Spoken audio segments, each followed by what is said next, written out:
Hi, this is the voice, Michael Chavello. You're listening to the Premium Oddscast, hosted by leading MMA oddsmaker Nick Kalikas, fight scientist and author of Fightnomics Kuhn, and MMA journalist Brian Hemminger. The absolute best UFC betting info, picks, statistics, and analysis from the most respected authority in mixed martial arts betting, MMAoddsbreaker.com.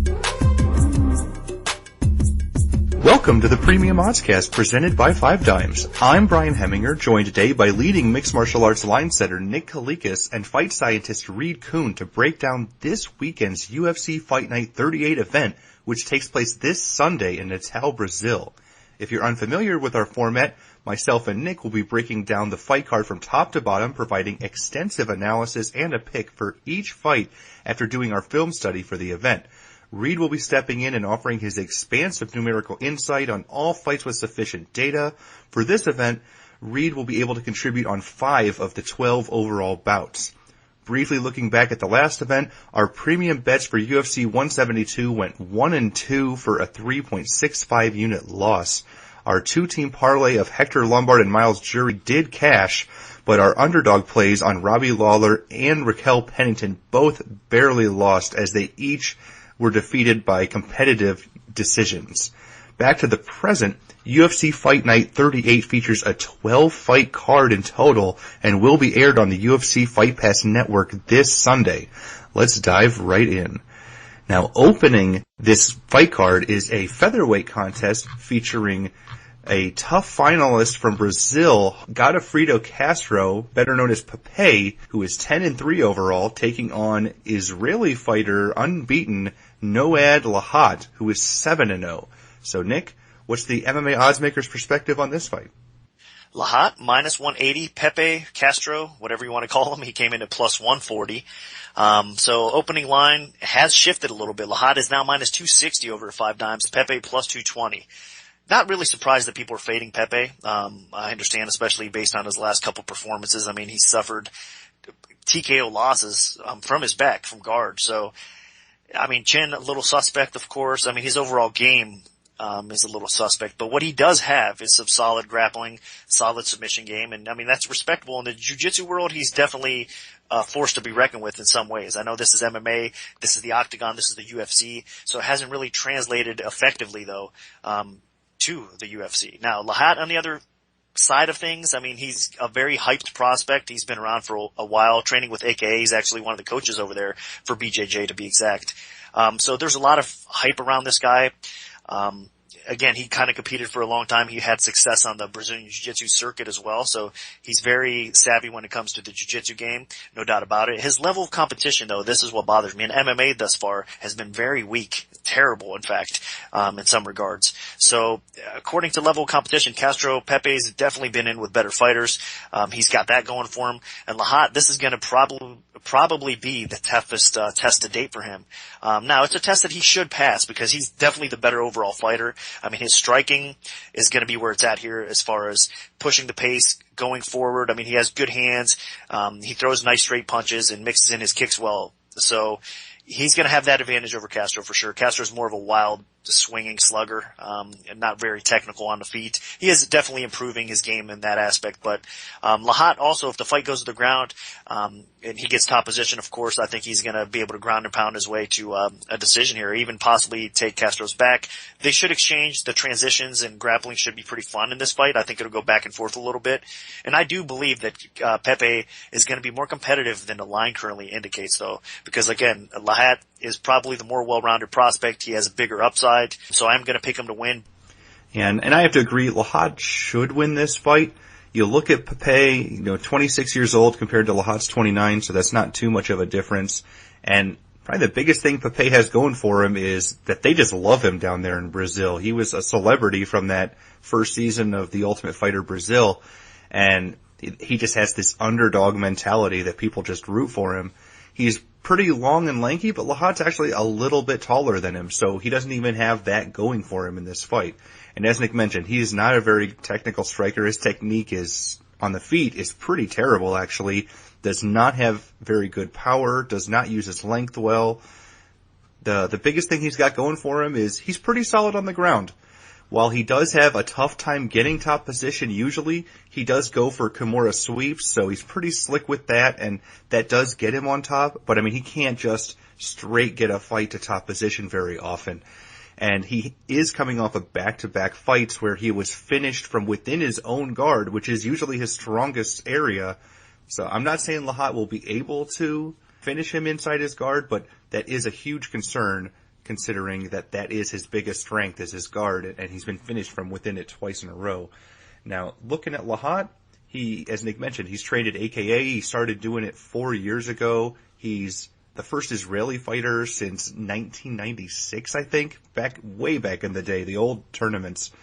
He was a special forces member for the Israeli army. He's a black belt in Brazilian Jiu-Jitsu and Judo. And he's more of a top control based fighter. You know, Javier Mendez, the leader of AKA, compared his style and his ground game to Shaolin Ribeiro and Rodrigo Dom. So, you know, those are some pretty good comparisons. His game is a little bit similar to that. I mean, he was a world champion brown belt in no-gi competition when he was training in Brazil. So, you know, the guy is a pretty talented grappler. But despite his record of all the finishes in his first 6 fights, he's not the best finisher, to be honest. You know, he didn't face the best competition, and then he took a bit of a 2-year break due to injuries and a couple other factors. And in his comeback fight last year, he faced Shad Smith, who, let's be completely honest, is pretty much a journeyman can type of fighter. And while Lahat looked good in terms of staying on top and dominating positionally over the course of 15 minutes, he should have finished that fight. Most people can submit Shad Smith in less than a minute or two, and he couldn't do it in 15 minutes. So that is a concern. He was rusty. And if he's rusty again against Pepe, he could get himself in some trouble. I think Lahat wins, but it might not be the most impressive or entertaining performance. Now moving on, we have Francisco Barroso in the light heavyweight division, making his second UFC appearance at 16-3 overall, taking on Hans Stringer, who is 21-5-3. So Nick, where'd you open this fight, and how's public shipping things so far? Barroso minus 140, the comeback on Stringer, even money, and over 5 times right now. Not much has changed. It's just tightened up a little bit, and more places are coming out. The line has moved to 125 plus 05, so just a little bit tighter. And not much, you know, movement because they're getting steady two-way action, or a lot of people are just staying away from this fight in general. I think the line's pretty accurate because it's going to be a close competitive fight. Barroso looked pretty decent in his UFC debut considering he took that fight on short notice. Stringer, I mean, not so impressive in the World Series of Fighting, but he has had a little bit of a buzz surrounding him to the diehards. He's a European prospect. Now he's training with the Black Zillions there in Florida. So there's a little bit of buzz around him, but I think both of these guys are relatively unknown to most MMA fans. So this is a good matchup, and again, it kind of could go either way. I slightly lean towards Stringer a little bit because I think he's the type of guy that's going to push the face. Barroso likes to kind of backpedal a little bit and use his footwork and angles, and Stringer likes to come forward. He's one of these long, rangy strikers. He has a nice lead straight right, leads with it often to be in fact, and he also has a nice left hook that he throws as well. So has a little bit of power and zap in his punches on the feet. He uses a lot of his striking, though, to maybe clinch up against the fence.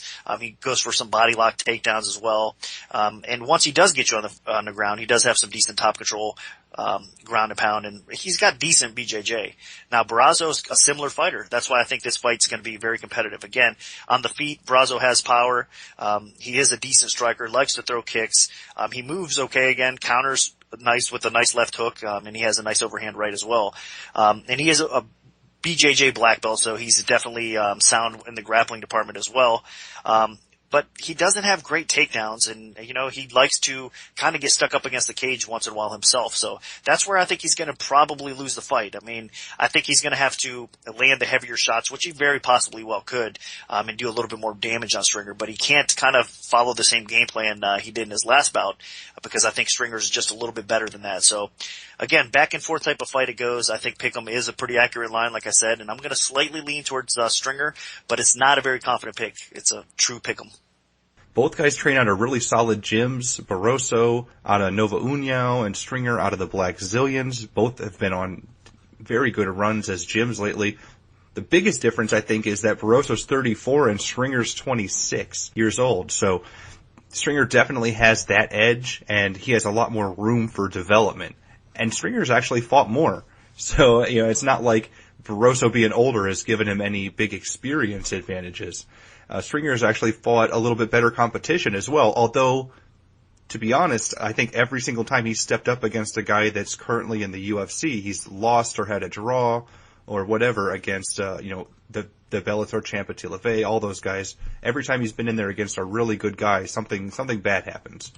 That is something to be considered. Now, looking at Barroso, he's a black belt in kickboxing and jiu-jitsu. As Nick mentioned, the UFC debut was on short notice, so I'm not gonna discount it too much. And again, he wasn't facing a very good UFC fighter in Ronaldo Oliveira, but he does have pretty good kicks, and he throws them to the legs well. That's a trademark of Nova União, the gym. And he's not afraid to attempt some flashy kicks where there's crazy spinning stuff. So you can see a lot of things here out of Barroso. He switches stances often. He usually looks for the overhand left, and occasionally even as a counter strike. And he does have power in his straight right hand. One concern is he's not great off of his back, and Stringer is a guy that will occasionally pursue the takedown. So if Stringer is able to get Barroso down, he might be able to keep him there. Barroso has a pretty good ground game, but his takedowns are pretty below average. Ronaldo Oliveira, again, not a very good fighter in general, and Barroso was not able to obtain top control often and keep him there. So that is a concern. And his chin is a bit of a concern as well. Out of his 3 losses, he was knocked out in all 3. So I'm a little worried about that as well. And occasionally he will usually fight from the outside against aggressive opponents that push forward. So he'll be circling on the outside, and that does give a slight advantage to Stringer in terms of the judges. They usually favor the guy moving forward. Now, looking at Stringer, he's a pretty aggressive fighter, pushing forward constantly from the cage center. While he doesn't have devastating power, he can put hooks together in combinations better than Barroso in terms of punching, and he swarms pretty well. So, he does have his share of finishes, whether it's standing or usually on the ground with a ground and pound. He has pretty good cage control, and he gets inside clinch position pretty well, and he has pretty respectable dirty boxing, and knees. So you gotta be careful when he takes that inside position along the fence. So Barroso's really gonna have to watch his footwork in this fight. And Stringer should really watch his kick and knee placement as well. His last fight it cost him the win against Francisco France when he landed a couple low blows and had a point deducted. One thing to watch out for, Stringer does not have very good striking defense or that great of a chin. Francisco France dropped him in that last fight. Stringer more relies on a constant pressure and offensive-based attack. Basically, his offense is his best defense. So, and another thing is he's not that good from bottom position. When he got hurt by France, he was a fish out of the water when he was on his back. He does not like it there, and he does not scramble that well, and he left himself exposed to some dangerous positions. So if Barroso is aggressive enough and technical enough, he could take advantage of that as well. The biggest advantage for Stringer probably is his cardio. He's not going to gas, and he should push a good pace. So if Barroso doesn't win these first couple rounds, then Stringer might take over late. But I think Barroso can, and I think he's going to feed off the crowd a little bit. So in a really close fight here, I'm picking the hometown favorite. And I think Barroso takes it, but again, not a lot of confidence in this one. Let's move on to the welterweight division. We have a very interesting battle between Thiago Perpetuo, who is 9-3-1 overall, taking on UFC veteran Kenny Robertson, who is 12-2. So, Nick, what's the MMA oddsmaker's perspective on this fight? Well, my opening line, actually, Robertson -120, Perpetuo -120 as well. So very pick'em type of fight again, and it's another competitive battle. I could definitely see it going either way here. Both these guys are flawed defensively. This is what bothers me the most. I mean, striking wise, you got to give the decent advantage to Perpetuo in this spot for sure. I think he's by far the more talented striker. He's kind of technical. I mean, he throws heavy hands. He's got a nice big straight right hand, a good left hook to go along with it. He's a little slow and predictable though at times. That's what bothers me as well. And he does tend to get tagged now. And I mean, based off his last performance at the UFC, now that was at 185, and I should mention this is at 170, but didn't take much. I mean, he got clipped with a couple short punches and got put out after he was doing really well. So that is a concern. He also got knocked out in the Ultimate Fighter. That is also a concern for Perpetuo for me. Excuse me if I'm butchering this name, by the way. But on the other hand, Robertson doesn't really have that kind of crazy striking ability to be that dangerous. He is a little bit unorthodox on the feet. His boxing's really not that great, though. He loves to throw hard kicks with both legs, actually, so that's probably one of his best attributes on the feet.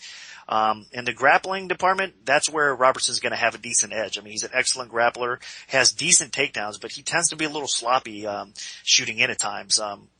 So that's not the greatest thing as well. But once he does get the fight to the floor, Robertson definitely has some skills. I mean, he's got excellent subs, good ground and pound. He's overall pretty dominant on the ground. So that's where Perpetuo is going to have to keep the fight standing and not spend too much time on the ground. Now, his takedown defense is getting better. It's improving. He's a hard guy to keep down and control. So he's got that going for him as well. But that being said, I mean, I could realistically see this fight going either way. I think Perpetuo has a good chance of knocking out Robertson. If that doesn't happen, I think Robertson could possibly catch and submit Perpetuo as the fight goes on. So it's a tough one. I think it's really, who shows up and who shows the most toughness in this spot and who fights the smartest. But I'm going to slightly lean towards the Brazilian in this spot. Perpetuo, I think he's going to probably be the more effective striking. And if he does do that, he can at least win a decision, even though I don't think this fight's going to hit the cards. But I got to lean with the Brazilian here. Yeah, and looking at this fight, Perpetuo is 26 years old. Robertson's 30. Perpetuo, this is his third fight in the UFC. Robertson's had a couple more than that. But the biggest difference for me is that Perpetuo is a full-time fighter. This is what he does. And Robertson's not. He's actually a woodshop teacher, so full-time, and then he considers MMA a hobby. Now, despite it just being considered a hobby, he actually has a very slick ground game. His modified knee bar against Brock Jardine was a thing of beauty. I mean, that was one of the best submissions of 2013. So I'm not going to discount him too much for that because the guy does have some talent. But the biggest difference here, obviously, is striking ability. Robertson does not have much power on the feet. He doesn't have very good technique on the feet. He pretty much needs this fight to get to the ground if he wants to win. And Perpetuo, man, he's a little raw, obviously, but he has good power, pretty good striking technique, and he hits, as I mentioned, the power. He hits hard. He had Akhmedov in a world of hurt in the first round of his last fight and should have finished it, honestly, but just for some reason or another just couldn't get it, and then Akhmedov actually clipped him and finished him. But, the fact that he had Akhmedov rocked twice like that is a good sign that, he's aggressive, he has good power, he's pretty accurate, and then he got a knockout finish in his first UFC fight, so he clearly has the skills there to get the job done. It's just a matter of, can Perpetuo keep this fight standing? Can he land the big shots? And is Robertson going to be overwhelmed all going into Brazil? This fight will come down to Perpetuo's takedown defense and Robertson's chin, because even though Perpetuo does not have a good chin, Robertson probably won't be able to capitalize on that because, again, he's not that good of a technical striker and doesn't have that much power. So I think Perpetuo actually probably gets a finish here. Not the most confident in it just because he is a flawed fighter, but I think the hometown advantage should come into his favor. Now, moving on to the flyweight division, we have a very intriguing battle between top 15 fighters. Jasir Formiga, 15-3 overall, taking on veteran Scott Jorgenson, who is 14-7. So, Nick, where'd you open this fight, and how's the public shifted things so far? Well, I went Jorgenson minus 210, De Silva plus 160, and Jorgenson's actually been bet up a little bit. He's minus 230 right now, 5 dimes. So a little bit more support coming in on Jorgenson. He did get up there a little bit more so. Now support coming back in on De Silva. So there's going to be a lot of two-way support overall, I think, on this fight because both of these guys are definitely quality flyweights. I mean, Jorgenson, he lost his flyweight debut, but Makovsky's a stud, man. So there's no shame in that at all. And that was a competitive battle that went back and forth.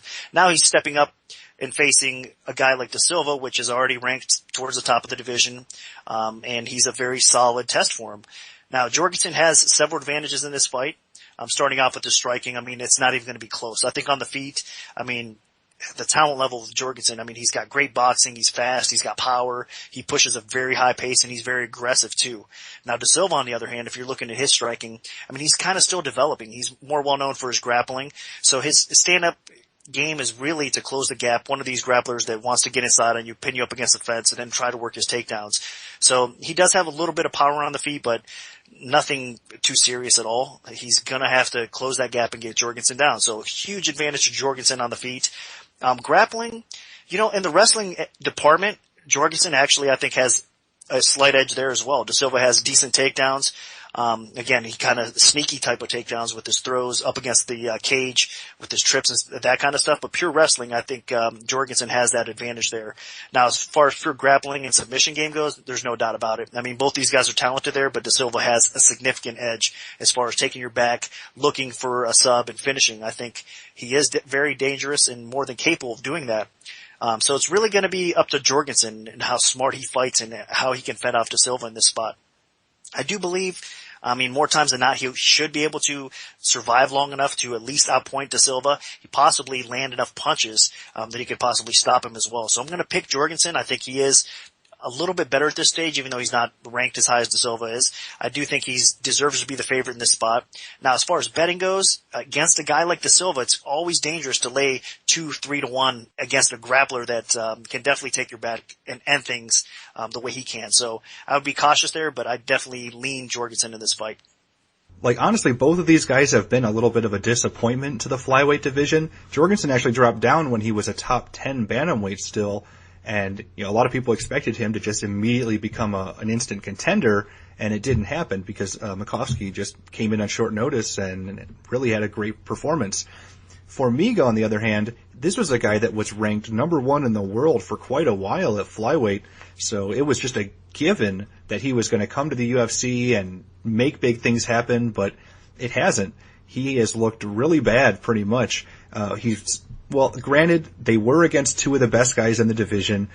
Dodson knocked him out, and Benavidez knocked him out. So, on the feet, Formiga is pretty much a fish out of the water. He is not that fast, does not have very good technique, does not punch well, does not kick that well. He's pretty much just trying to find an opening to get it to the ground, but he's not even that aggressive in pursuing takedowns, which is another problem. That's a big concern for me because Jorgenson has a wrestling advantage, so if Formiga's not going to be active going for takedowns, then that's going to be against him.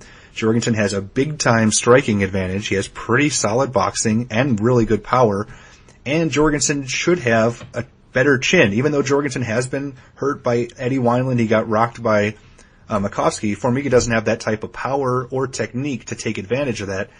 So Jorgenson should be able to just stand and trade and win the fight. And if it does go to the ground, Formiga is excellent there. He has great transitions. He takes people's backs effortlessly. But Jorgenson, being the superior wrestler, is probably going to be able to employ a sprawl and brawl style. So unless something happens where he slips or makes a big mistake, I see this fight staying standing, and Formiga is not able to utilize his strengths. So my pick is Scott Jorgenson. Now, Reed, what do the numbers tell us for this one? Well, they back up your assessment. So on the feet, Formiga has been really, really outworked by guys. He has not looked comfortable. Now granted, he was in against a couple good strikers. They dropped him. He suffered 3 total knockdowns in those 2 TKO losses. But the more telling number is how skittish he was. He really was not throwing any volume. He was just looking for the takedown, trying to stay out of danger, and you can't play defense in the UFC. If that's your game to go in there and try not to get hurt, it's just inevitable because these guys in there have great offensive skills. So it comes through on paper, but it also comes through on paper that he looked very good on the ground. And the telling stat there is the positional ground control. He spent a lot of time in side control and mount, abnormally high share of time actually on the ground. So that is a concern. If he jumps on your back, that's going to be bad news. But Jorgenson does have, he's got pretty crisp stats, nothing exceptional, but solid across the board. And keep in mind that his level of competition has been very, very good. So it does look better for him on the feet, and we'll have to see where the fight takes place to see which guy has the advantage. Now moving on to the middleweight division, we have an intriguing battle between Hani Marquez, who is 14-2 overall, taking on Thiago Santos, who is 8-2. So, Nick, what's the MMA oddsmaker's perspective on this one?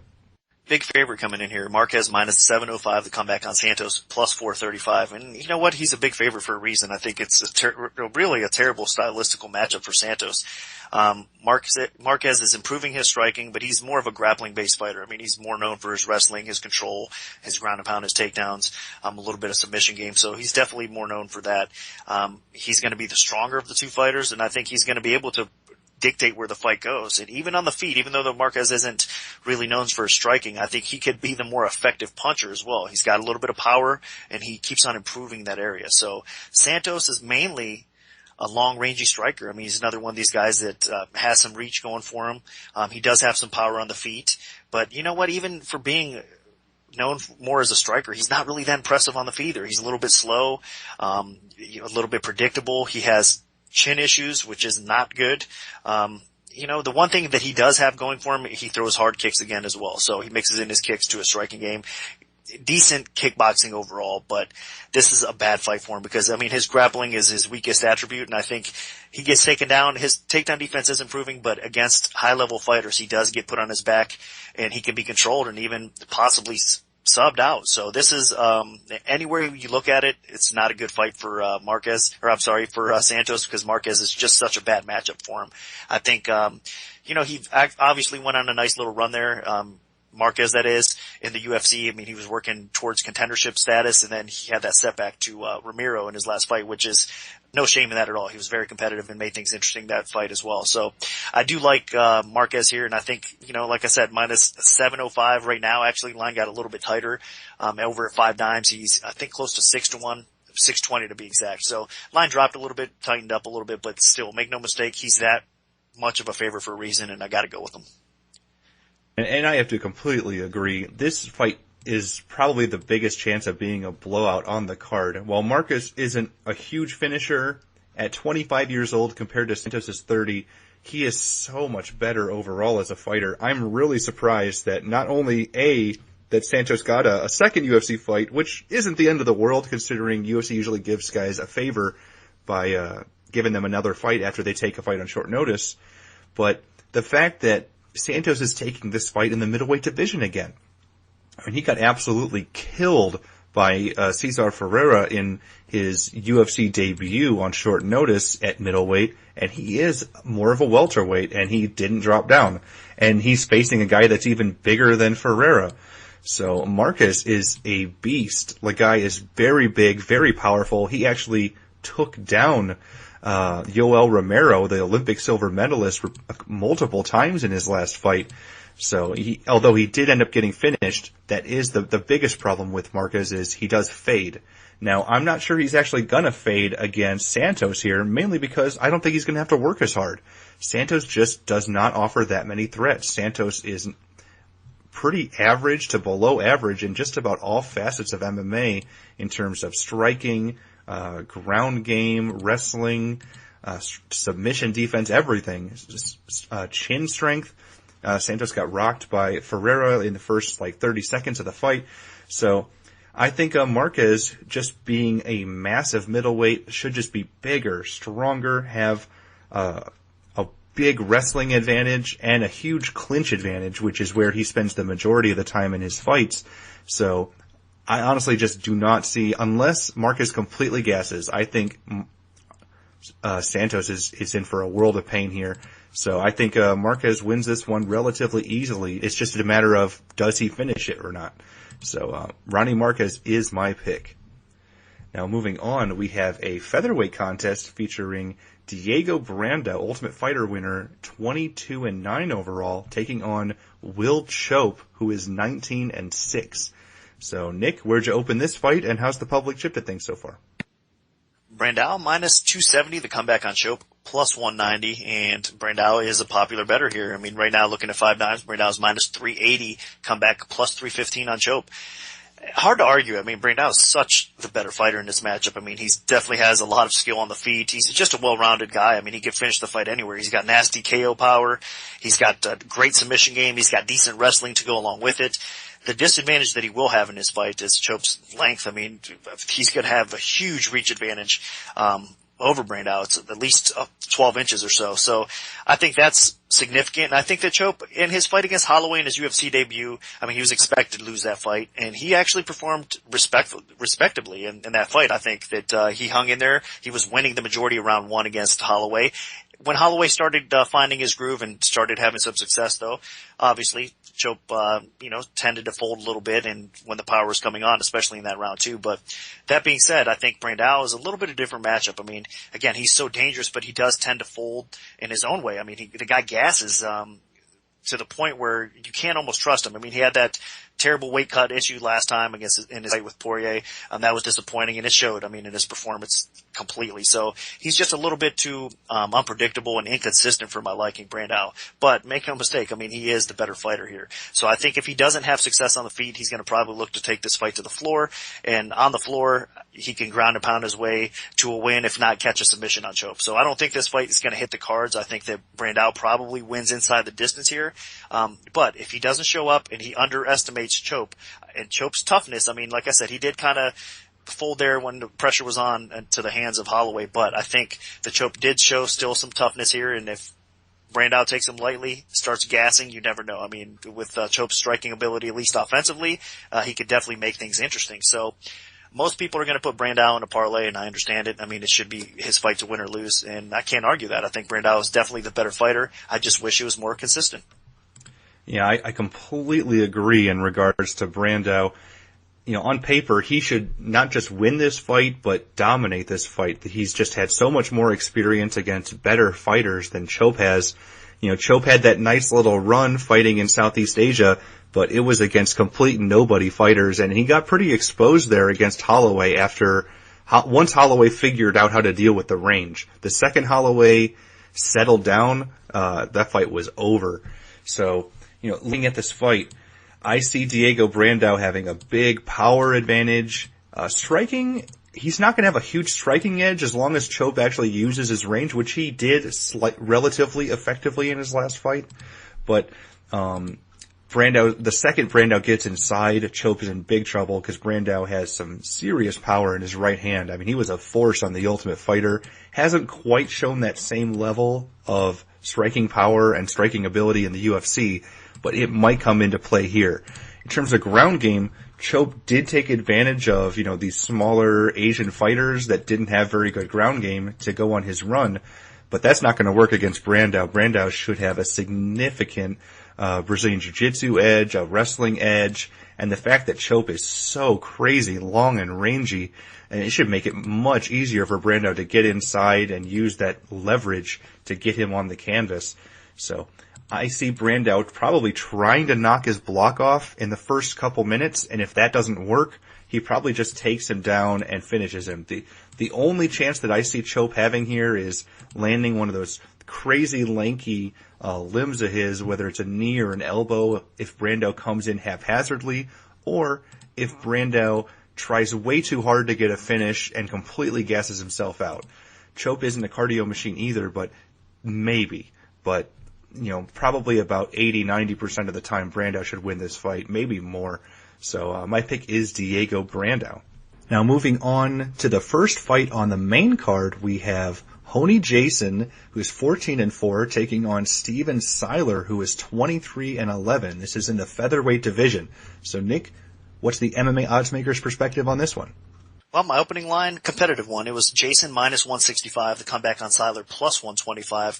And again, looking over at 5 dimes at the time of the recording, it's staying competitive. It's about minus 180, plus 140 in the favor of Honey Jason. So he is getting bet up a little bit. Stylistically, when I first got into this fight, I thought it's a good matchup for Jason. He's going to have several advantages in this fight.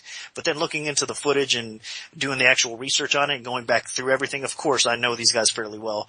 They've had several fights under the UFC banner.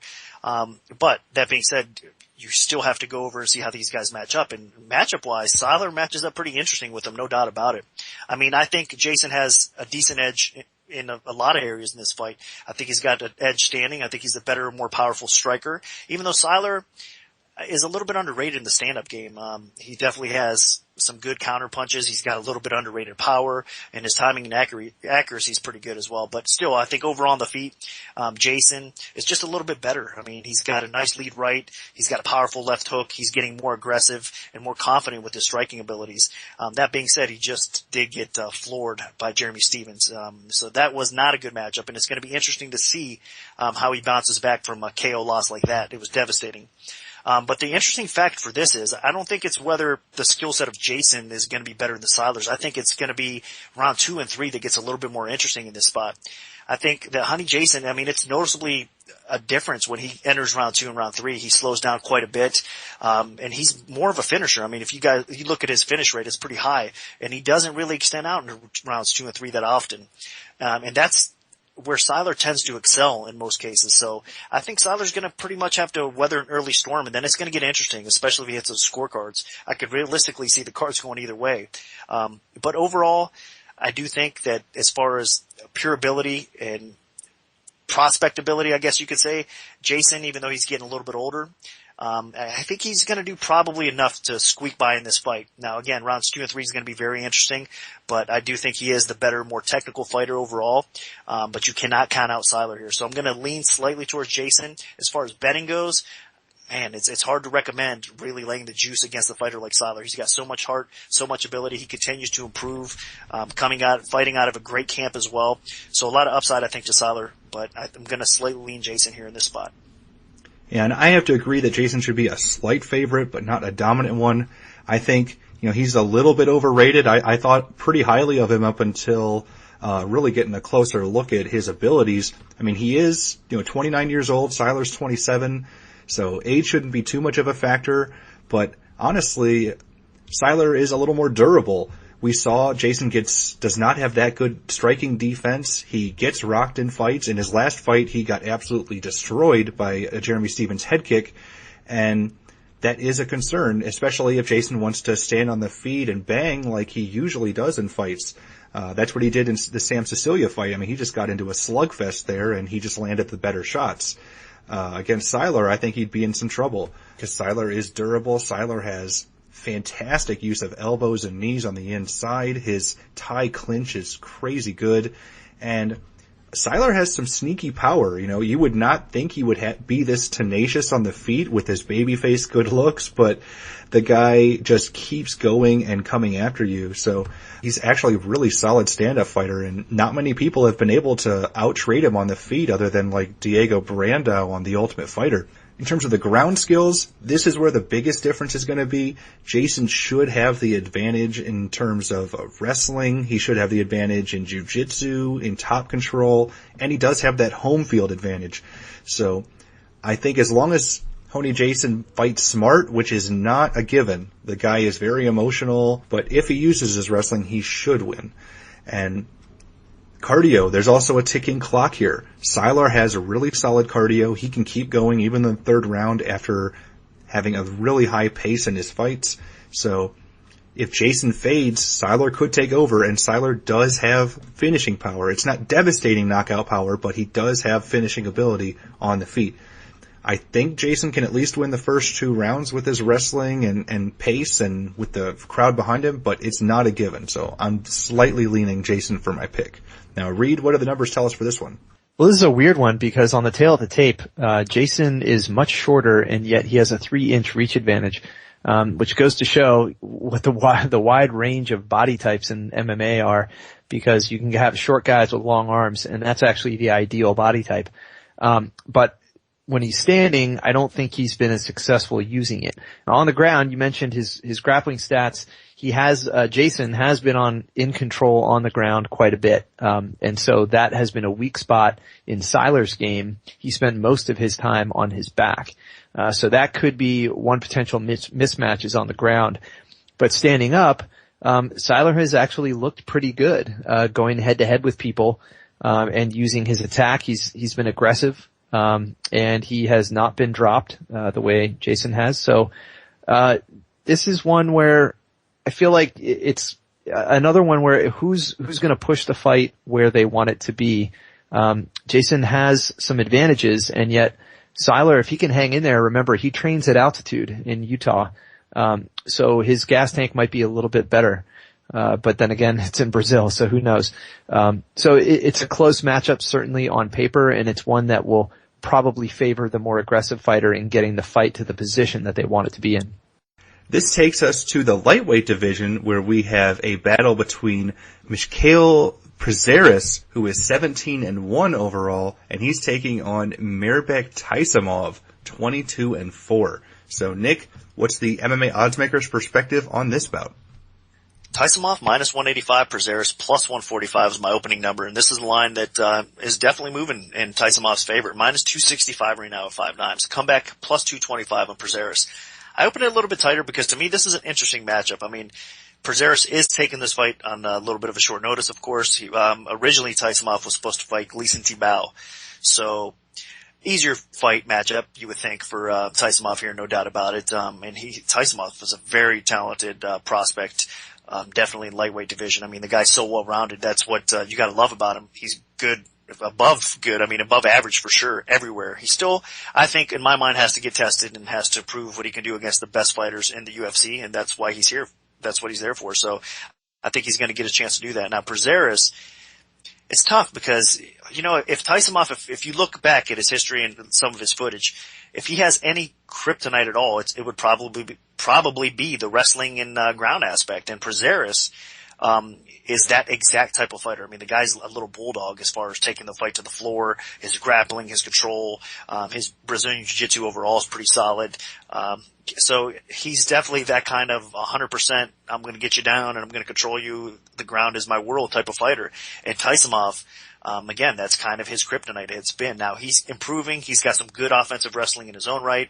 Taisumov is no joke on the ground as well. He's got some submissions to go along with it, but he can be controlled on his back. Now, it's been a while. I mean, since, you know, he suffered that controversial decision loss or whatever you want to say there, to a guy that laid on top of him and grinded him out like that. And he's improved a lot since then. I know that. I mean, so this is where the interesting aspect comes in, and he deserves to be definitely a favorite. But in my mind, we have to see him get tested a little bit here, and he's going to. Now, the problem for Prazeres is he tends to gas a little bit too quick.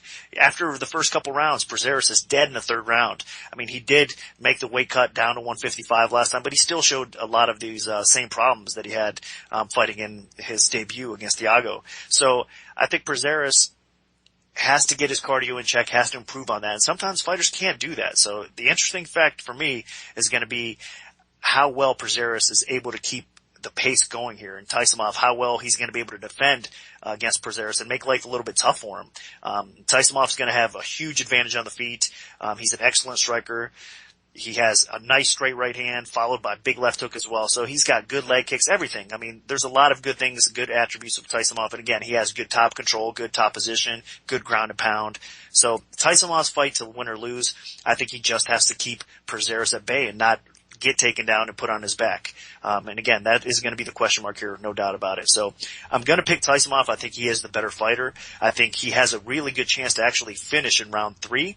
Even though Taisumov, I just kind of cracked on Prazeres' cardio, I think that Taisumov tends to fade a little bit too much for my liking as well. He's not the same fighter as he is in the first round, round 2 and 3, but he's still going to have a cardio advantage in this spot, and I think he's still going to have enough left in the tank to make it interesting around. If not get the stoppage, I think he's going to probably win at least 2 out of 3 rounds. He'll be able to keep it up enough and do enough damage on the feet. So Taisumov is going to be my pick. From a betting standpoint, at minus 265, 270, it's kind of a tough one to bet, though. Yeah, I agree. Taisumov should win this fight. Big difference here. Taisumov's 25, Prazeres is 32. So while Prazeres has had those cardio issues in the past, it's a little tricky to just suddenly have really good cardio at 32 years old and just completely turn that part of your game on its head. So I'm really not expecting much improvement in terms of conditioning here for Prazeres for his third UFC fight. He might be a little more adept at getting to lightweight. He might be a little used to it. But again, I think he's going to feed off of that crowd, and that might give him an even bigger adrenaline dump, because in his last fight, you know, he was gassing by the end of the second round. So Jesse Ronson, started to take over a little bit right at the end of that, and then he definitely took over in the third. But Prazeres, he's a very one-dimensional fighter. This is a guy that absolutely needs to get the fight to the canvas and needs to be in a top controlling type position to win fights. He has pretty good offensive wrestling for a Brazilian Jiu-Jitsu specialist. So he gets inside, he's aggressive, he goes for single legs, double legs, he has some trips, and when he does get you to the ground, he aggressively pursues top position, he looks to pass guard. If Taisumov makes a mistake and leaves an opening, Prazeres will hop right on his back and get both hooks in and look for chokes. So I think Prazeres has a pretty good shot of winning the first round, especially when he's still really fresh and really strong. But it's just all a matter of Taisumov's footwork, Taisumov's takedown defense, and how much better Taisumov has continued to get, because he has to know that that's what Prazeres wants. I mean, he was going to fight Gleison Tebow originally, so Taisumov was already preparing for a guy that has some pretty powerful and explosive takedowns in the first place. So, looking at Taisumov, he's a very well-rounded fighter. As we mentioned before his UFC debut, Roger Huerta says he's the Russian version of GSP. Now, I'm not sure he's going to live up to that hype. Nobody usually ever does. But he is a very good, promising talent. So I think he's got a lot of potential. His UFC debut, he looked pretty sharp. And he has solid striking skills. He can throw a whole bunch of diverse attacks. He puts it together well. He's pretty technical on the feet. And he's going to have a huge advantage in this fight standing against Prazeres, unless Prazeres lands something lucky. So I pretty much see Taisumov picking Prazeres apart and then maybe even shooting in for a couple takedowns as Prazeres starts to get tired. So I at least see Taisumov winning the second and third rounds, or getting a finish late as Prazeres gasses. So my pick is Taisumov. Now moving on to the light heavyweight division, we have a very interesting bout between Fabio Maldonado, 20-6 overall, taking on Gian Villante, who is 11-4. So Nick, what's the MMA oddsmaker's perspective on this one? Opening line, Villante minus 155. The comeback on Maldonado was plus 115. And looking over 5 dimes right now, a little bit more support coming in on the hometown guy. Maldonado is getting the love early on from the betting public. It's minus 135 Villante, minus 105 for him, for Maldonado now, that is. I'm expecting a very competitive fight, but I do slightly lean towards Villante in this spot. Surprising me a little bit too, but I mean, after research and everything that I gathered, I mean, he should be the slight favorite here. Both these guys are good strikers. I mean, they have the ability to end things on the feet, no doubt about it. Maldonado a little bit more well known, I think, for his precision striking than Villante, but Villante has been coming on as of late. Training with the likes of Weidman and those guys can only help him improve his overall game. And I really think that Villante has been improving enough that it's going to make an impact in this fight here. And the way these guys match up is why it's going to be so interesting. On the feet, I do see it going back and forth a little bit. Villante is going to be a little bit more aggressive. Maldonado is going to be more of the kind of the striker type of fighter. But both these guys, what they do have in common is their terrible defense. They both eat way too many punches. But I think both of them has shown a tremendous chin. I mean, looking back at Maldonado, the punishment he survived against Glover is unbelievable. And then Villante has been tagged quite a bit. And even though he's been KO'd in the past, I mean, that was out of his weight class, of course. And he's shown the ability to recover pretty quick and take some punishment. So I think that both these guys have solid chins despite their deficiencies in strike defense. And offensively, they're definitely very talented. So it'll go back and forth again on the feet, but I do give the slight edge to Villante, even if it does stay up on the feet, because I think his work is going to be a little bit more. He's going to push the pace a little bit more. He's going to probably pin Maldonado up against a cage, which Maldonado actually lets happen way too often. And if that's the case, it's going to probably help him cruise to a competitive decision, I think, here for Villante. Yeah, and I agree. I think Villante is the better fighter here. Looking at Maldonado, he is extremely durable. He does have the pretty tight boxing, but his boxing is a little bit overrated too. I think, people hype him up because he did have the pro boxing record, but I mean, he gets outstruck in a lot of fights. He relies a lot more on his ability to take punishment and the fact that he can mix it up with good body shots. I mean, his body shots are nasty, no doubt about it, but he hasn't really finished anybody with a body shot either, so you have to take that into account. So as good as they are, they're not devastating body shots like a few other people have landed in the UFC. And Maldonado, the biggest thing he's got going for him is he can usually take a lot of punishment. His cardio isn't terrible. So if an opponent fades from just teeing off on him a lot, he can clip him and get a finish or win over the crowd, do all kinds of little things to help him get a judge's decision. Because honestly, he should have lost his last fight to Joey Beltran. So that's the main thing he has going for him, is maybe that hometown vibe a little bit. So looking at Villante, there's another big difference here, is that Villante's 28 and Maldonado's 34. At some point, being really hard-headed and durable catches up to you. So I'm not saying that Villante's going to knock Maldonado out, but Maldonado could get more damage from Villante's strikes than we expect, just because of how much punishment he's taken already in his UFC career. Now, Villante does have pretty good power in his right hand. He knocked out Cody Donovan in his last fight, had a really strong showing in that second round. He has improving boxing, working with Ray Longo over there with Chris Weidman and all those guys in a great gym. And I think his biggest advantage, of course, is that he has solid wrestling. You know, that's how he won a lot of his fights, whether it was pushing guys into the fence or taking people down and beating them up with ground and pound. The wrestling is probably his key to victory here. Although he could just win with forward pressure. The main thing is he just doesn't want to get into a slugfest with Maldonado, because honestly, Maldonado's practically inhuman with his ability to take shots. And Villante's lost those type of fights before against guys like Chad Griggs. So that is a concern. As long as Villante stays technical, push forward pressure on, and can get takedowns, he's probably going to win this fight. Cardio is a slight concern. He does fade a little bit, but he did score a second round knockout in his last fight, so he can still go at least for the first 2 rounds, which is what I expect. And the other thing going for him is Maldonado has very, very bad fight IQ. The guy will just back himself right into the fence for no reason, and Villante can take advantage of that. Inside position usually means you're winning the fight, even if you're not doing anything, and I expect Villante to do something there. So I think Villante should just be the younger, more athletic, bigger, smarter fighter. So he should win a decision. Now, Reed, what do the numbers tell us for this one? Well, you guys both pointed out that there's a weakness in Maldonado's game, and that he lets himself get put in the clinch. And it's interesting, looking at that stat, he spends an abnormally high amount of time in the clinch, about twice the average amount. And when he's there, he tends to be controlled by his opponent.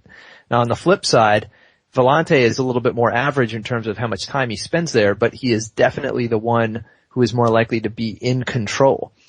So if the fight goes there, it's kind of a lame way to lose a round, is to have your back against the cage, letting someone hold you up there. And yet Maldonado does tend to do that. So maybe that's a sign of that fight IQ that you guys mentioned. He gets into sloppy fights. He allows himself to get hit. He does have very good accuracy in his hands. But he does get into these very sloppy fights. So it is a matter of time. He is 34. He has taken a lot of punishment. He's only been dropped once, surprisingly. But coming in against a younger guy, it's probably not the right recipe. And yet Villante has been a little bit hesitant in his striking. So, not a ton of data for me to draw a conclusion here, but it is interesting that you guys have pinpointed a serious weakness in Maldonado's game, and the stats definitely back you up on that. Now, continuing on in the lightweight division, we have Leonardo Santos, the tough Brazil Season 2 winner at 12-4 overall, taking on Norman Park, the tough Smashes winner, who is 20-2 overall. So, Nick, what's the MMA Oddsmaker's perspective on this one? Opening line, Park minus 150, the comeback on Santos plus 110. This is a great fight. I mean, right now, looking over at the action, though, for 5 dimes, it's minus 235 for Park now, plus 195 on Santos. So, line has got really bet up pretty decent in support for Park. And I understand, I guess, because if you look at it, I mean, pound for pound, Park is definitely the more capable fighter, the better overall fighter. But this is an interesting matchup, to say the least. I mean, Santos, he's been around for a long time. I know he's getting up there a little bit. He's 34 years old, if I'm not mistaken. And Park has a little bit of youth advantage, only 27, so a little bit of a bigger upside. But Santos is one of these guys. I mean, he might not have the most technical striking at all. I mean, but he is a little bit long and rangy on the feet. But he's not really well known for his striking abilities. I mean, he's more of a grappling based fighter. He's actually a world class, BJJ practitioner. I mean, the guy is definitely smooth on the ground, capable of finishing most, in the lightweight division. So he's a special grappler, make no mistake about it. But the rest of his game, you know, it's to be, I guess, picked apart a little bit, meaning that, I mean, his wrestling and the way he goes about his takedowns sometimes isn't the greatest. I mean, it's a little bit predictable. But once he gets you to the floor, he has a lot of success. I mean, he's got great smothering ability. Again, he's just a tremendous grappler overall. So if he doesn't sub you, he can at least control you, ground and pound, get positional, improvements on you. So on the ground, he's going to have a huge edge over Park. Now, that being said, Park is a decent wrestler in his own right. He tends to actually have better wrestling and more effective wrestling than Santos, in most cases. And once he gets top position, I mean, he's a hard guy to sub off your back for sure.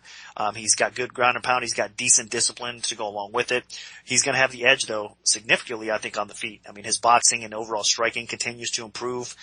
He can be effective, and he's really improving and getting smarter, I think, as he keeps on climbing the UFC ranks. So Park has looked great, winning the Ultimate Fighter. Then since then, he's fought some decent competition in the UFC, and he's, you know, passed all the tests so far with flying colors. I just think this is an interesting matchup. And even though Park has a big advantage, standing up, and he'll probably look to keep the fight, standing more times than not. If he was smart, I would do that against a talented grappler like Santos. I still think Santos on the feet, he does have a little bit of reach, and he's going to make things interesting. I think he might not be as technical or as effective again, but he can at least push forward, push the pace a little bit, clinch up against the cage, look to take Park down, make this an ugly, sloppy type of fight. And if he does get Park on the ground, I think he's going to have a big edge, like I stated, and I think he's going to probably look to take Park's back and try to sink in the rear naked choke or submit him that way. So I'm going to pick Santos, actually. I'm going to go with the underdog here. I do think there's possibly some value in Santos as well. It could go back and forth. Like I said, if it does hit the cards, more times than not, though, I think Park will squeak out a decision, a very competitive decision. But the fight is in Brazil, and if it is an ugly, slow-paced type of fight, I think we might see a little bit of hometown bias for the hometown guy than Santos. So, again, I just think that this is a closer fight than most people indicate, and based on the line movement, I think this spot the overall action coming in early, the people are wrong here. So I'm going to go with Santos, another close pick, but I got to go that way. And this is going to be one where I disagree with you, Nick, although I do agree that there are plenty of bad decisions out there in Brazil. I mean, we had the Machida Davis and Madadi against Marcelo, so it does happen. But I think this is one where, you know, Park should make it pretty clear cut that he is the winner. Santos is 34 years old, Park is 27. And the biggest difference here is the way that these guys fight. On the ground, if Santos gets it there, he's fantastic. He has really legitimate Brazilian Jiu-Jitsu credentials. He passes guard well. He goes for submissions well. He can be smothering when he wants to be. He, you know, mixes in some ground and pound. The guy is a pretty technical ground fighter. Very technical, in fact. So it's just a matter of, can he get inside? Can he take Park down? Can he keep him down? And I'm just not sure he can. I think Park is a pretty underrated guy, even though, you know, he is getting a little bit of betting support here. He is a solid stand-up fighter, usually uses his boxing, so he doesn't mix in enough kicks that Santos could catch and take him down with. And as long as he doesn't overcommit to his strikes, I think Santos is going to have some issues taking this fight to the canvas. Looking at it, Park is a pretty good sprawling brawler. We saw that in his last fight against Tokadumi. And I think he can pretty much keep that same plan alive. Granted, this is in hostile territory, so it's going to be a little trickier. Santos will be feeding off of that crowd a little bit. But Park has a significant edge on the feet against Santos, and he has relatively good conditioning. So unlike Macario in his last fight against Santos, Park is not going to gas, and that was one of the things that Santos took advantage of. So I can see Park pretty much keeping this fight standing for the majority of 3 rounds, and as long as he can avoid submission trouble and stay off of his back, Park should at least be able to outpoint his way to a decision, and considering Santos' age, he might be able to connect with something and maybe even finish the fight. Not a guarantee, but I do like Park here. Now this takes us to the co-main event of the evening. We have a middleweight matchups featuring the Ultimate Fighter Brazil Season 1 winner Cesar Ferreira, 8-2 overall, taking on CB Dollaway, who is 14-6. Now, Nick, what's the MMA oddsmaker's perspective on this one? Well, I opened up Ferreira minus 180, the comeback on Dollaway plus 140. And since that time, again, not too much love coming in for Dollaway. The line has increased to almost 2-1 to be exact right now at the time of the recording. It's minus 195 plus 155 for Ferreira.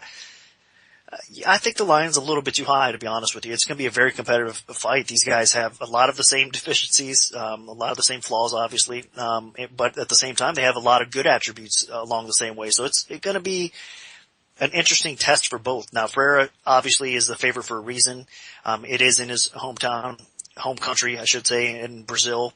And again, the way these guys match up, striking, I think he's a little bit better overall offensively. He is a southpaw, so he's got that going for him. He's got a big left hand, a nice high kick that he throws as well. He moves okay. He's aggressive with his attack when he does decide to blitz in there. But his strike defense in chin is always a concern. I mean, the guy gets tagged and rocked in, I believe, almost every fight that I've watched. So that's not good. But you can say a lot of the same things about Dollaway. Now, Dollaway, again, he's not a southpaw, but he does have a nice left hook. He's got a big right hand. He counters well in the striking game as well. He tends to be effective with that stuff. So, but sometimes he does eat too many punches in his own right. And by waiting and trying to counter, it hasn't been exactly successful for him at times. But he does have excellent clinch work.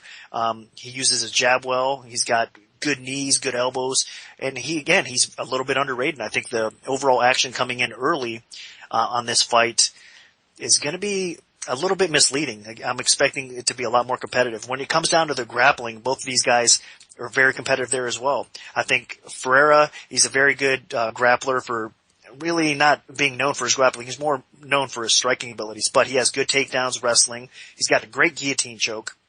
And he really looks for subs. I mean, again, it's something to be said because that game has definitely improved throughout his career, and he's getting better and better. He's got good takedown defense, and he does explode into his takedowns. So that's a good thing you like to see for Ferreira. But obviously, Dollaway, when he's facing a guy like that, I mean, Dollaway's well known for his wrestling as well. He's got a solid wrestling base. He has solid takedowns, good takedown defense, and he's very dangerous around your neck. I mean, he goes for chokes and a lot of the same similarities as Ferreira does, but a little bit more unorthodox, and he's very dangerous. So breaking these guys down, again, you could see how close they match up. So I'm going to slightly lean towards Ferreira as far as the actual pick goes. Again, it's in his home country. I think he is a little bit more talented offensively. But that being said, Dollaway, I mean, even at the price now, he could very well be a live dog here. I think we're going to see a back and forth battle. Both of these guys do tend to fade as the fight goes on as well. But Dollaway is a little bit more inconsistent for me, for my liking as far as that goes. I think if I could see a little bit more consistency with his cardio, I would be a little bit more, I guess, confident, and it might actually sway me to pick Dollaway. But I think you got to go with Ferreira here in this spot, just a very slight lean. Yeah, looking at this fight, it's interesting to me. Both guys are susceptible to a lot of things. Both guys have multiple weaknesses. So we'll start with Ferreira. You know, Ferreira's 29 years old. As I mentioned, he did win Tough Brazil at middleweight, and he's a protege of Vitor Belfort. So, you know, he has a pretty good trainer. That Vitor's been on a roll lately.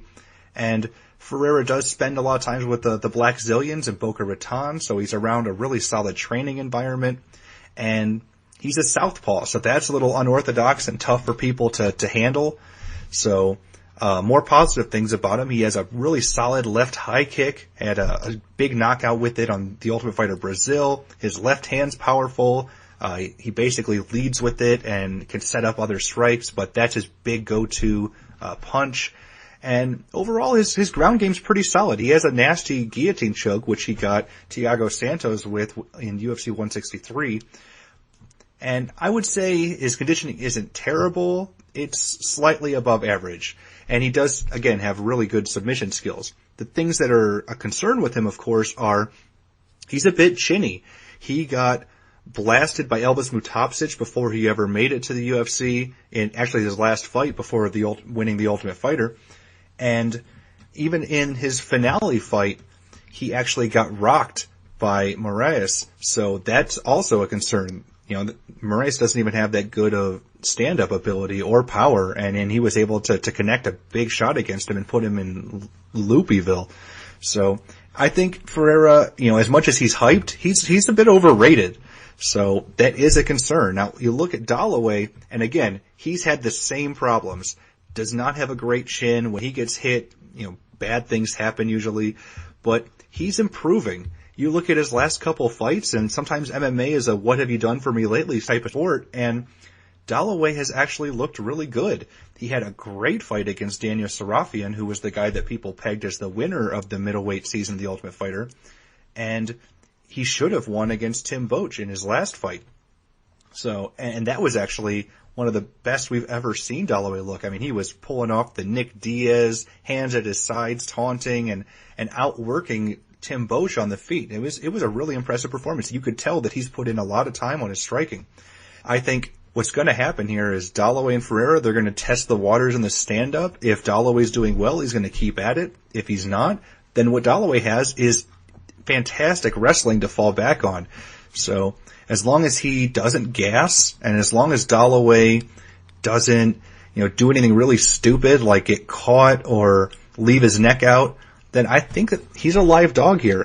I'm not saying he's guaranteed to win, but there's a good possibility that he does it again, just like he did against Sarafian in Brazil, and seals the show with a solid performance. So I'm leaning Dollaway, and I'm going to pick him. So we'll see if it rings true, but we'll see. I'm not sure. Reed, who do the numbers back up for this one? Well, it is kind of murky on paper. Dollaway did look a lot better recently. His striking, I think, has improved. But both these guys have porous defense. They tend to get hit. And yet when it comes to the chin, Dollaway on paper anyway comes in a lot lower. He's been dropped 3 times overall, which is a concern, especially against a larger, longer southpaw like Ferreira.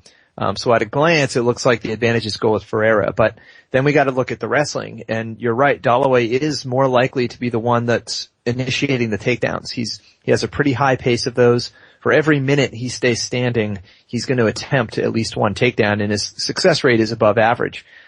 So on the ground, he is dangerous. I mean, listen, he's the only guy in UFC history to pull off the Peruvian necktie, which it was a little factoid I stumbled upon when I was writing my book.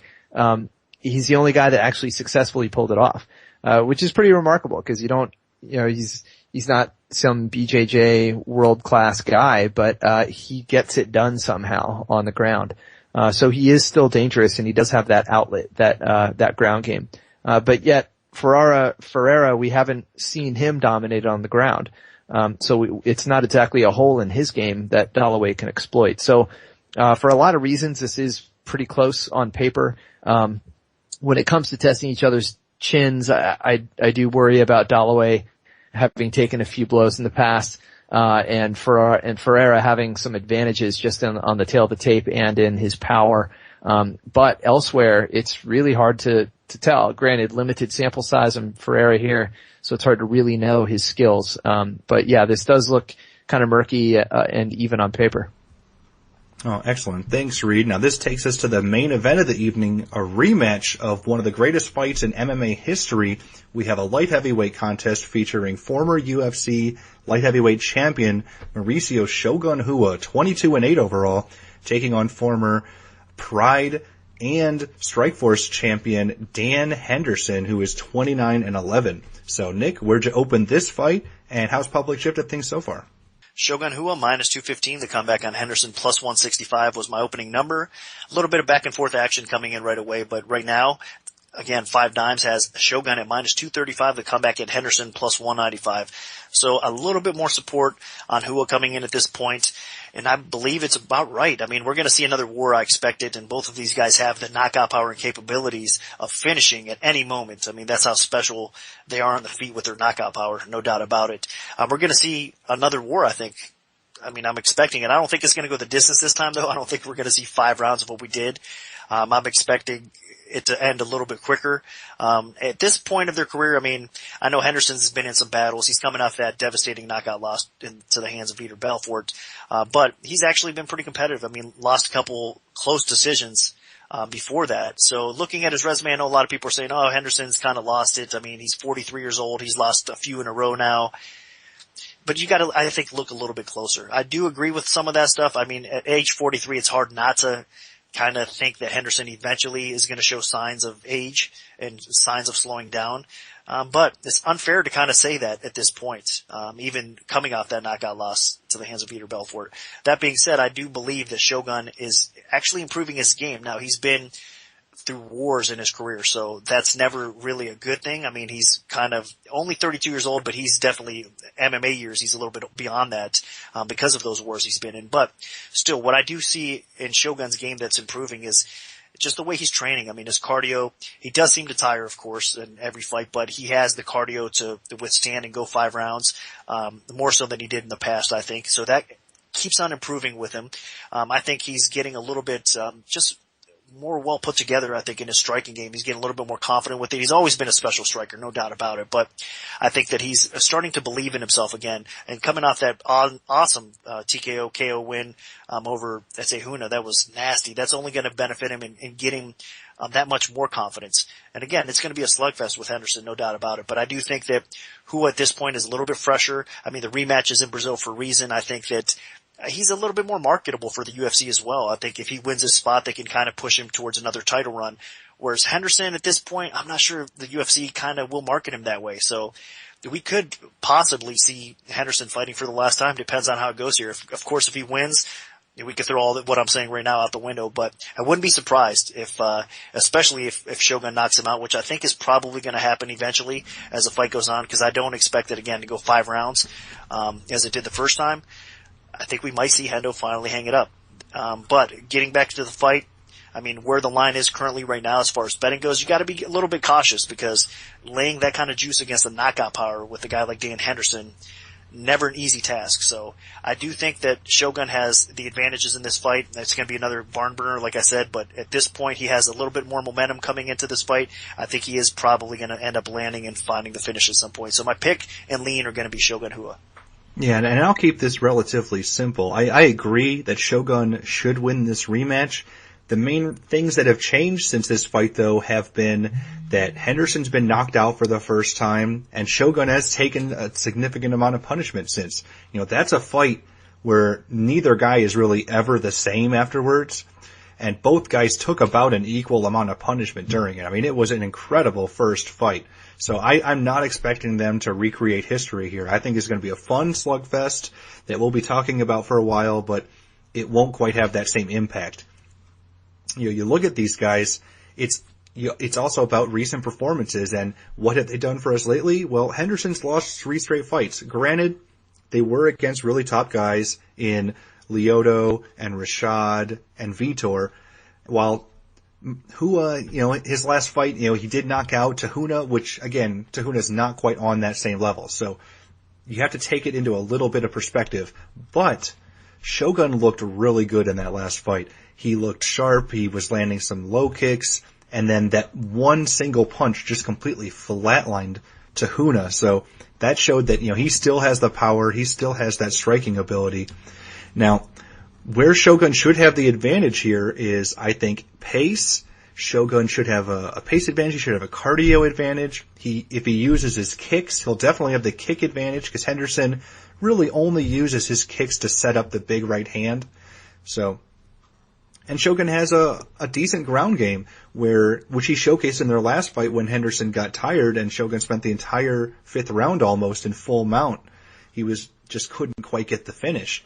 Now you look at Henderson, everything kind of revolves around that right hand. It's massive. It has insane knockout power. The guy knocked out Fedor with it, of all people. So you know that if he hits Shogun just right, then this fight could be over. The last thing to go for a fighter, even one that's 43 years old like Henderson, is the power. So, and he sets the right hand up very well. I mentioned the kicks. He uses combinations. He'll throw it as an uppercut. As long as the right hand connects, it's a problem. What is an issue for Henderson is he's not as explosive as he used to be. He can get outpointed by technical fighters. Now, Shogun isn't exactly a technician. He is a little more of a brawler, but that is a bit of a concern. And while Henderson was known for having an epic chin and the guy could just take it and keep going, he's been hurt and rocked in multiple fights lately. And then most recently, he actually got finished from strikes. So if Shogun can connect and hurt Henderson like he did in the last fight briefly, then I think Shogun could actually finish him here. So that is a big, big concern. Both of these guys have taken a ton of damage. You really can't trust either of their chins, even though they're known for it. But I think just with Shogun being 32 to Henderson's 43, and even though Shogun is recovering from some knee injuries and he's not quite the athlete that he used to be either, this is Shogun's fight to lose. So my pick is Shogun Rua. Now, Reed, who do the numbers back up? Well, they back you both up here. There's been a lot of talk about Henderson's knockout power and also his durability, his chin. But you're right. He's taken a lot of damage over the years. And when I actually tally up all the times he's been dropped, I think most people will be shocked to know that he's been knocked down 8 different times in Strikeforce or UFC competition. That is tied for second all time in history. Only Keith Jardine has been knocked down more times than Dan Henderson, which is amazing because he really didn't get finished by strikes until recently. But here he is. He's against Rua. Rua is the more accurate striker. Strike for strike, Rua actually has the higher knockdown rate. His defense is just a tad bit better, and he's got a pace advantage. So when it comes to striking, Rua does have the advantages. But don't forget, obviously, Henderson does hit hard, and I think Rua, just like anybody else, if he gets tagged, he's going to go down as well. It's just that the odds here, the stat line here certainly stacks up on one side of the page, and it favors Shogun. But there is the wrestling issue. There is a hole in Rua's defense, and that's his takedown game. He gets taken down fairly easily by opponents, which is surprising. Maybe he's relying on his grappling. But generally speaking, that's not a good thing to have against Dan Henderson, who's a very experienced wrestler. He doesn't actually he doesn't attempt takedowns very often. He's successful, higher than average. And obviously he has great takedown defense, but Henderson might be giving up a small part of his game here. It depends what type of game plan he employs. If he wants to turn this into a wrestling match, he has a much better chance of winning this fight. If he chooses to test himself on the feet, I think per exchange, Rua is going to be winning, and one of these guys is going to go down. The numbers say Henderson is more likely to fall down if he gets hit, and Rua certainly knows how to find that button. We've seen it even in his most recent fight. So the numbers certainly support Rua here. If they stand, it certainly supports that it could be a slugfest and someone could be going down early. But if it goes to the mat, all of a sudden, Henderson certainly has a better chance.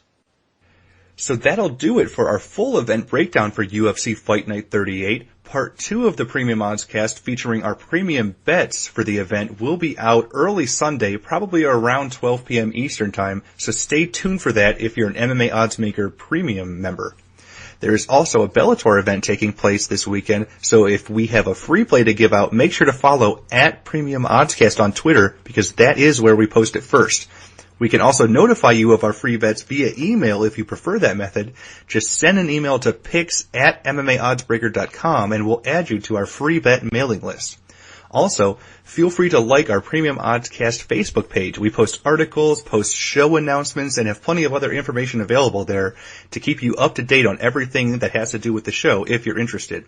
Last but not least, I have to plug fellow co-host Reed Kuhn's book, Fightonomics, which discusses the numbers, statistics, and budding trends behind this fantastic sport of mixed martial arts.